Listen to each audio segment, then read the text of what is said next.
আমি জামাত ইসলামের বিগত দিনের কন্ট্রিবিউশনকে অ্যাকনলেজ করি, কিন্তু আমার সাথে আনুষ্ঠানিকভাবে আন্দোলন সংগ্রামের বিষয়ে আমি এই যে ক্রাইসিস মোমেন্টে এত ছাত্র আন্দোলন লিড করেছি, জামাতের শিবিরের কারোর সাথে আমার কখন আন্দোলন সংগ্রাম নিয়ে আলাপ আলোচনা নেই। তাদের সময়ে কিছু কথা বলা দরকার, যেই অব্যক্ত কথা অনেকেই জানে।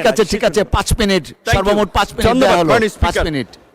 মাননীয় স্পিকার, আপনি জানেন আজকের সংসদ নেতা বিএনপির চেয়ারম্যান জনাব তারেক রহমানকে 111-এর বিরাজনীতিকরণ প্রক্রিয়ার অংশ হিসেবে দেশ তাকে বাধ্য করেছিল, কিন্তু সুদূর প্রবাসে নির্বাসিত থেকেও তিনি দেশের সাথে, দেশের নেতা কর্মীদের সাথেই শুধু ছিলেন না, অপরাপর রাজনৈতিক দলের সাথেও সম্পৃক্ত ছিলেন। যেই কারণেই 2022 সালের 30শে ডিসেম্বর আনুষ্ঠানিকভাবে 31টি দলকে নিয়ে সরকার ও শাসন ব্যবস্থা পরিবর্তনের এক দফার যুগপৎ আন্দোলন সূচনা করেছিলেন।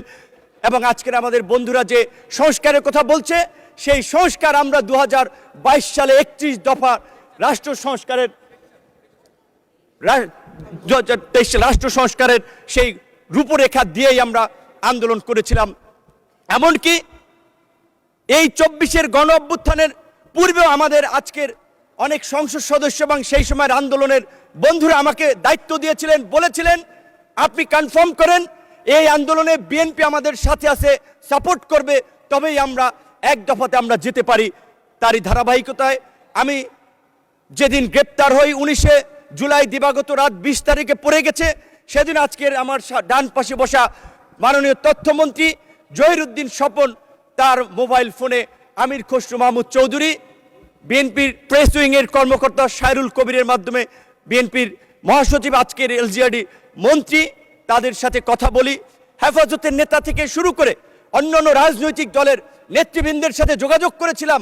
কিন্তু আমি স্পষ্টভাবেই বলবো, আমি জামাত ইসলামের বিগত দিনের কন্ট্রিবিউশনকে অ্যাকনলেজ করি, কিন্তু আমার সাথে আনুষ্ঠানিকভাবে আন্দোলন সংগ্রামের বিষয়ে আমি এই যে ক্রাইসিস মোমেন্টে এত ছাত্র আন্দোলন লিড করেছি, জামাতের শিবিরের কারোর সাথে আমার কখনো আন্দোলন সংগ্রাম নিয়ে আলাপ আলোচনা নেই। তাদের পরামর্শ আমি কখনো আমার সাথে সুযোগ হয় নাই কিংবা গ্রহণ করি নাই। তাদের আন্দোলনকে আমি রেকগনাইজ করি, কিন্তু আমি শুধু এইটুকু বলছি যে আজকে যখন জুলাই নিয়ে কথা হয়, জুলাই নিয়ে বিকৃত তথ্য উপস্থাপন করা হয়, গতকালকে এবং তার আগের দিনও আমাদের একজন সংসদ সদস্য এবং এই সরকারের প্রতিমন্ত্রী জুনায়েদ সাকি বলেছিলেন যে জুলাই সনদে পরিষ্কারভাবে বলা ছিল যে এই বিষয়গুলোতে আমরা একমতে পৌঁছাতে পারছি না, রাজনৈতিক দলসমূহ সেগুলো জনগণের কাছে নিয়ে যাবে, জনগণ যার পক্ষে ম্যান্ডেট দিবে তারা তাদের মতো করে করবে।